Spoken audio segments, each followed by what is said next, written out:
Hello friends, स्वागत है आपका हमारे चैनल इजी ट्यूटोरियल में। आज हम लोग सीखने वाले हैं कि क्वाड्रेटिक इक्वेशन को कैसे सॉल्व करते हैं। पिछले लेक्चर में हमने सीखा how to identify the quadratic equation और what is the standard form of the quadratic equation. So अभी हमें किसी भी टाइप की इक्वेशन रहेगी तो हम पहचान सकते हैं कि वो क्वाड्रेटिक इक्वेशन है या नहीं है, और अगर वो क्वाड्रेटिक इक्वेशन है तो इस लेक्चर में हम सीखेंगे कि उसको कैसे सॉल्व किया जा सकता है। तो जैसे हमने पिछले लेक्चर में देखा कि क्वाड्रेटिक इक्वेशन का फॉर्म स्टैंडर्ड फॉर्म होता है a x square plus b x plus c is equal to 0। So quadratic equation को सॉल्व करने के लिए बेसिकली टू मेथड्स होते हैं। फर्स्ट मेथड होता है फैक्टराइजेशन,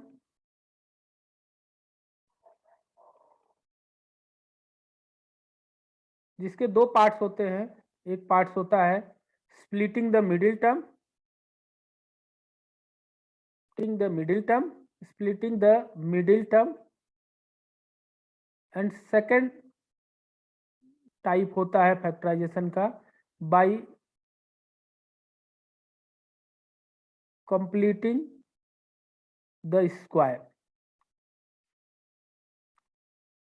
एंड सेकंड मेथड होता है by using quadratic formula. So by using the quadratic formula हम लोग नेक्स्ट लेक्चर में सीखेंगे। इस लेक्चर में हम लोग सीखेंगे splitting the middle term. Bye completing square method हम नहीं सीखने वाले हैं क्योंकि इस साल सीबीएसई ने इसको आपके सिलेबस से हटा दिया है। सो हम लोग सिर्फ ये मेथड और using the quadratic formula method भी हम लोग नेक्स्ट लेक्चर में सीखेंगे। सो इस लेक्चर में हम सीखते हैं कि स्प्लिटिंग द मिडिल टर्म। तो जैसा मैंने बताया, कोई भी क्वाड्रेटिक इक्वेशन गिवन रहेगी a x square plus b x plus c is equal to 0। तो हमें इसको कैसे सॉल्व करना है, जैसा कि नेम सजेस्ट कर रहा है कि स्प्लिटिंग द मिडिल टर्म, तो हमें मिडिल टर्म को स्प्लिट करना है। स्प्लिट ऐसे करना है कि ये मिडिल टर्म या ओवरऑल इक्वेशन की वैल्यू चेंज नहीं होनी चाहिए। So middle term let suppose कोई वैल्यू है, लेट सपोज मिडिल में 5x है, तो इसको कुछ हमें ऐसा स्प्लिट करना है 3x प्लस 2x या फिर 4x प्लस 1 प्लस x या 6x minus x 7x minus 2x, कुछ भी इस टाइप से हमें स्प्लिट करना है। ओके, सो इसको मैं बोलता हूं कि हमें जो b है उसको स्प्लिट करना in the part of b1 and b2। Like हमारा जो इक्वेशन हो जाएगा a x square plus b one x plus b two x plus c is equal to 0। और यहाँ पे एक कंडीशन ये है कि b1 प्लस b2 की वैल्यू b होनी चाहिए, सो दैट हमारे ओवरऑल इक्वेशन की वैल्यू में कोई चेंज ना आए। ओके, अब सेकेंड क्वेरी आपके मन में ये उठेगा कि जब हमें b1 प्लस b2, जैसे मैंने यहाँ पे बताया कि 5x को ब्रेक किया जा सकता है 3x plus 2x 4x plus x 6x minus x 7x minus 2 and so on. So हमें क्या पता, कैसे पता चलेगा कि क्या b1 की वैल्यू लेनी है एंड क्या b2 की वैल्यू लेनी है। यस, तो इसके लिए भी रूल है। हमें क्या करना होता है, फर्स्ट और लास्ट मीन्स एक्स स्क्वायर का कोफिशिएंट एंड दो कांस्टेंट वैल्यू है, इन दोनों को मल्टीप्लाई करना होता है, लाइक ए एंड सी। तो जो भी वैल्यू ए सी आती है, अब ए सी को हमें प्राइम फैक्टराइजेशन करना है। लेट सपोज ए सी आपका 2 है एंड ए की वैल्यू 2 है और सी की वैल्यू 5 है, तो हमारी वैल्यू आ गई 10। अब 10 को हमें प्राइम फैक्टराइजेशन अगर करना है तो हम लिख सकते हैं 10 इंटू 1 2 इंटू 5, 2 ही होगा। तो आइदर, अब यहाँ पे आइदर मैं ये b1 b2 ले सकता हूँ या फिर ये b1 b2 ले सकता हूँ। अब हमारे पास यही दो ऑप्शन है b1 b2 लेने के लिए, या तो हम ये ले सकते हैं या ये ले सकते हैं। बट अब हमें ये देखना है कि यहाँ पे b1 अगर मैं ये लेता हूँ 10 और b2 1 लेता हूँ, तो मेरा b1 प्लस b2 b के इक्वल हो रहा है कि नहीं, या ये b के इक्वल, जो b के इक्वल होगा वही वैल्यू हमें लेनी है। क्लियर? ओके, सो हमने लेट सपोज यहाँ पे ले लिया b1 b2 की वैल्यू। तो अब हम क्या करते हैं, ax² plus b1x plus b2x plus c is equal to 0। अब यहाँ पे हमारे पास 4 टर्म्स है, इसमें दो दो टर्म की पेयरिंग कर ली जाती है, और फर्स्ट 2 टर्म में से क्या कॉमन आ रहा है वो ले लेते हैं, सेकंड टर्म में से क्या कॉमन आ रहा है वो ले लेते हैं, और पूरा हमारा जो ओवरऑल इक्वेशन है अब वो 2 पार्ट्स में, 2 फैक्टर में कन्वर्ट हो जाता है, और इसी मेथड को हम बोलते हैं by splitting the middle term. Okay, तो चलिए हम लोग देखते हैं आगे एक एग्जाम्पल के थ्रू कि इस मेथड को हम प्रैक्टिकली कैसे यूज करते हैं। ओके, तो मैंने यहाँ पे ऑलरेडी आपके लिए एक एग्जाम्पल लिख रखा है जिसकी वैल्यू है, find the roots of the equation 2x² minus 5x plus 3 is equal to 0 by the factorisation. तो हमने आपके लिए एक इक्वेशन लिख रखा है 2x² minus 5x plus 3 is equal to 0। तो सबसे पहले हम क्या करेंगे, स्टैंडर्ड क्वाड्रेटिक इक्वेशन लिखेंगे और यहाँ पे कोफिशिएंट कंपेयर कर लेंगे। अब यहाँ पे इक्वेशन 1 से इक्वेशन 2 को अगर हम कंपेयर करेंगे तो a की वैल्यू क्या मिलेगी, a will be 2, b is equal to 5 and c is equal to 3। यहाँ पे एक छोटी सी मिस्टेक है, देखिए मैंने 5 लिखा है but b is not 5, it is -5। तो आपको ध्यान देना है, स्टैंडर्ड इक्वेशन में ax² प्लस bx होता है, और यहाँ पे अगर -bx है तो इसको आपको लिखना है b इज इक्वल टू -5, क्योंकि ऊपर वाले इक्वेशन को आप कुछ इस टाइप से रिप्रेजेंट कर सकते हैं, अगर x plus 3 is equal to 0, right. अब क्या हुआ, अब यहाँ पे देखो आपको पता चल गया सिंपली b की वैल्यू 5 -5 है। तो हमने सबसे पहले क्या किया, इसको स्टैंडर्ड इक्वेशन से कंपेयर किया, ए बी सी की वैल्यू निकाली, और हमें पता चला कि ए की वैल्यू, ए बी सी की वैल्यू निकाली। अब हम क्या करेंगे, नेक्स्ट स्टेप, ये स्टेप 1 था, स्टेप 1।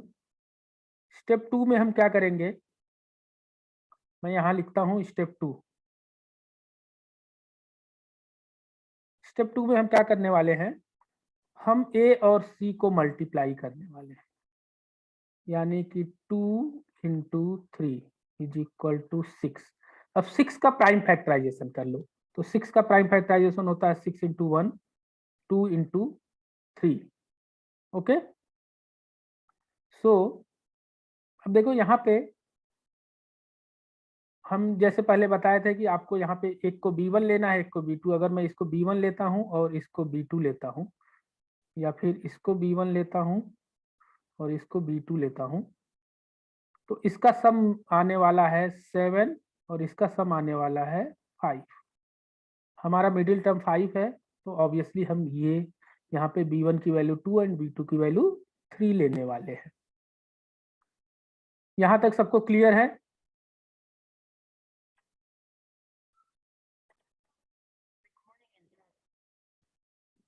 तो फ्रेंड्स, हमें यहाँ पे b1 और b2 की वैल्यू मिल गई है, हम अपने मिडिल टर्म को अब स्प्लिट कर सकते हैं। 2x² माइनस, यहाँ पे -5 है तो हम क्या करेंगे, -2x minus 3x plus 3 is equal to 0। Okay, so step 2 हमारा कंप्लीट हो गया, हमने मिडिल टर्म को स्प्लिट कर लिया 2 पार्ट में। अब इसकी पेयरिंग कर लेते हैं 2-2 की। अब देखो फर्स्ट पेयर में क्या कॉमन मिल रहा है आपको, 2x कॉमन मिल रहा है, तो 2x कॉमन ले लो, यहाँ पे बचेगा x माइनस 1। यहाँ पे क्या कॉमन मिल रहा है, यहाँ पे 3 कॉमन मिल रहा है, बट प्लस या माइनस, हम माइनस लेते हैं। I will tell you the reason.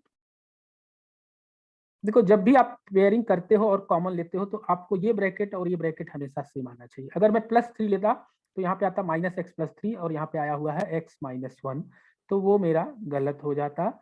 इसलिए हमने जो कॉमन लिया है वो -3 लिया है। ये ध्यान देना, अगर ये दोनों ब्रैकेट सेम नहीं आए तो कुछ आप गलत किए हो क्वेश्चन में। नाउ आप कॉमन ले लो x माइनस 1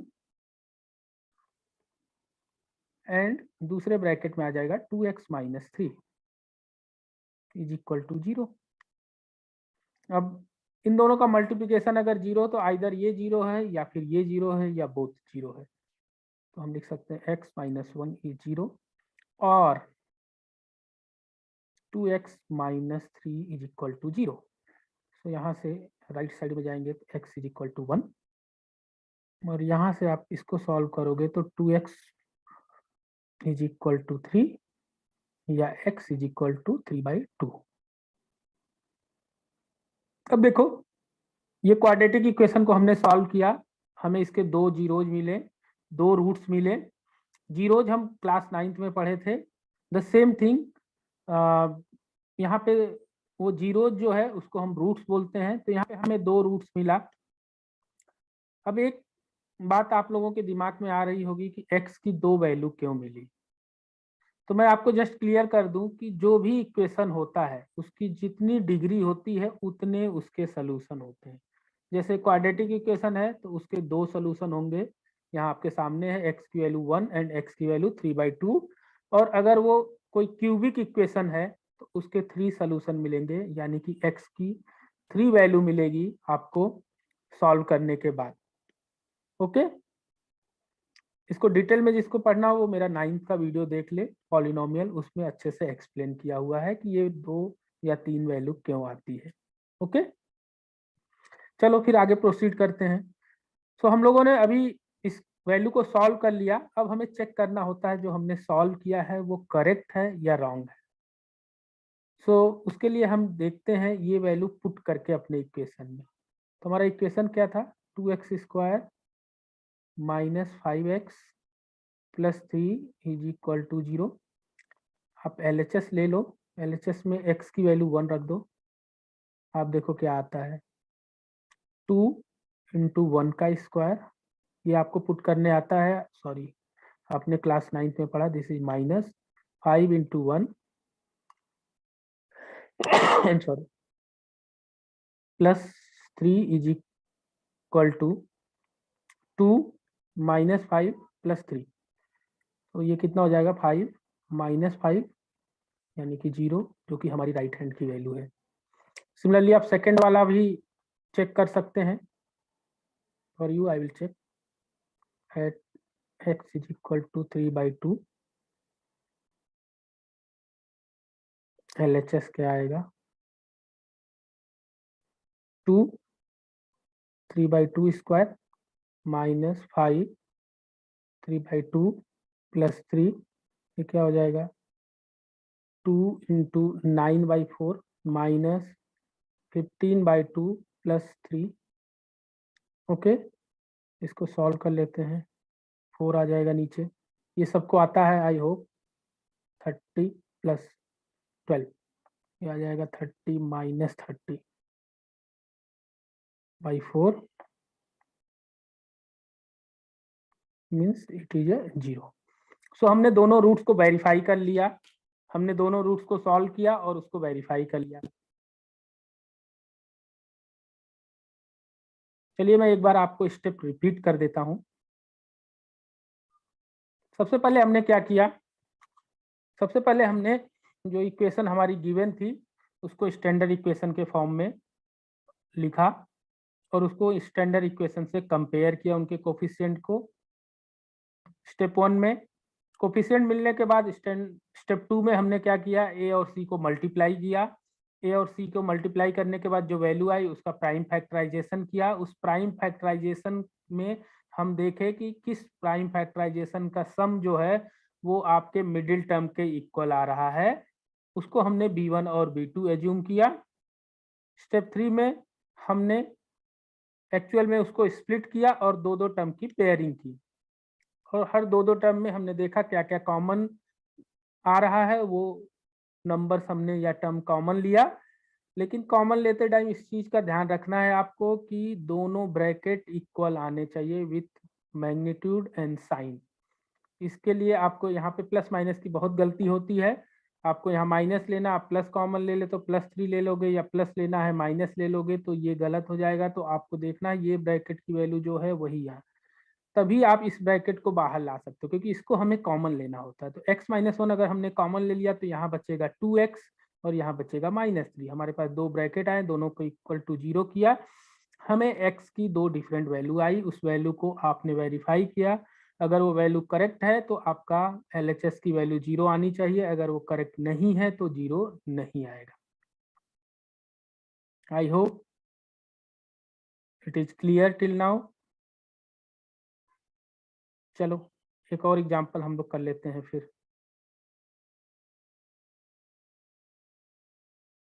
मैंने पहले से ही लिख रखा है एक एग्जांपल आपके लिए। 6x square -x -2 is equal to 0। 6x square -x -2 is equal to 0। अब देखो इसको हम कंपेयर करते हैं, ax square plus bx plus c is equal to 0। So a की वैल्यू है 6, b की वैल्यू है -1 एंड c की वैल्यू है -2। Now we will do ac का मल्टीप्लाई कर देंगे, a into C is equal to 6 into 2 it is 12। हमने न्यूमेरिकल वैल्यू सिर्फ मल्टीप्लाई किया है, साइन मल्टीप्लाई नहीं किया है। आपको चाहिए तो आप साइन भी मल्टीप्लाई कर लोगे, ये -2 तो -12। अब आपको 12 को प्राइम फैक्टराइजेशन करना है, तो हम क्या कर सकते हैं, 12 का एक होगा 12 इंटू 1, दूसरा होगा 6 इंटू 2, फिर होगा 4 into 3।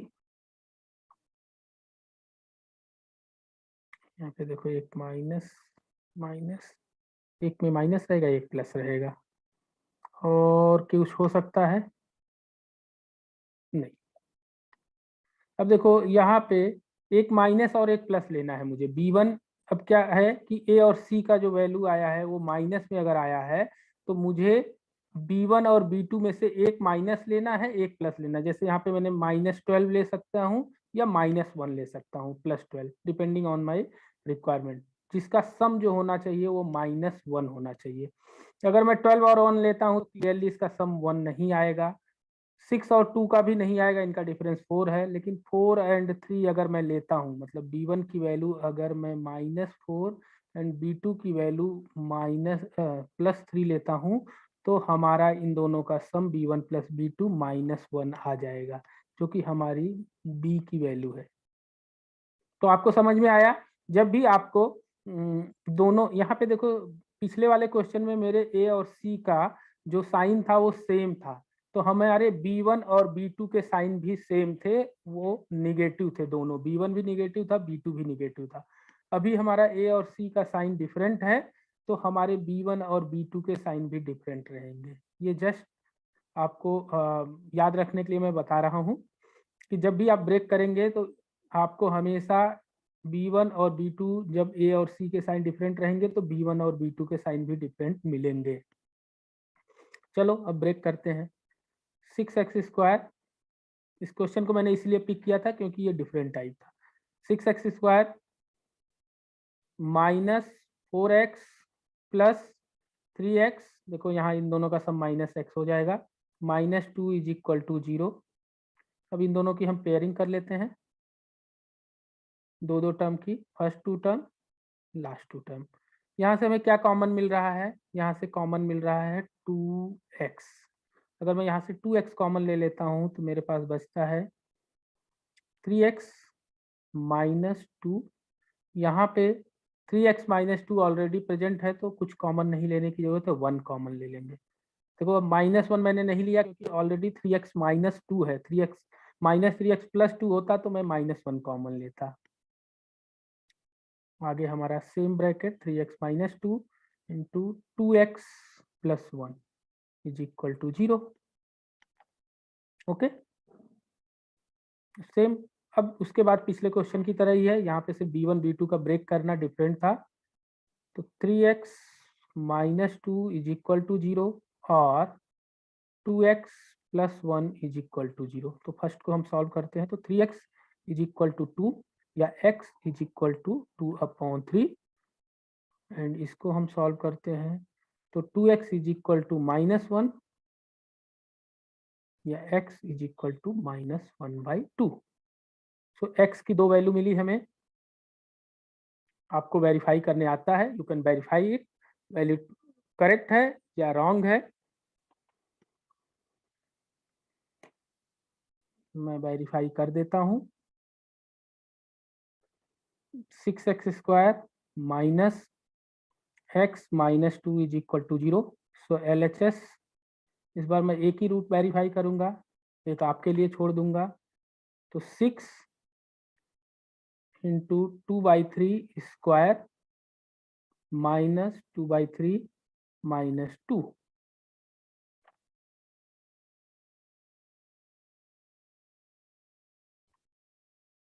6 into 4/9 minus 2/3 minus 2। So 3 2 ja 6, 3 3 ja 9.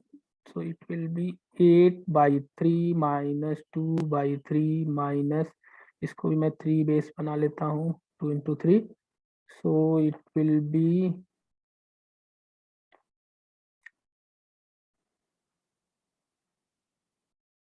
8 minus 2 minus 6/3। So 8 minus 8/3 is equal to 0, जो कि मेरा RHS की वैल्यू है। सो ये रूट वेरीफाई हो गया। सिमिलरली आप इस रूट को भी वेरीफाई कर सकते हैं, इसकी वैल्यू 0 आ जाएगी। सो इस वीडियो को हम यहीं पे क्लोज करते हैं। नेक्स्ट वीडियो में हम सीखेंगे क्वाड्रेटिक फार्मूला। थैंक्स।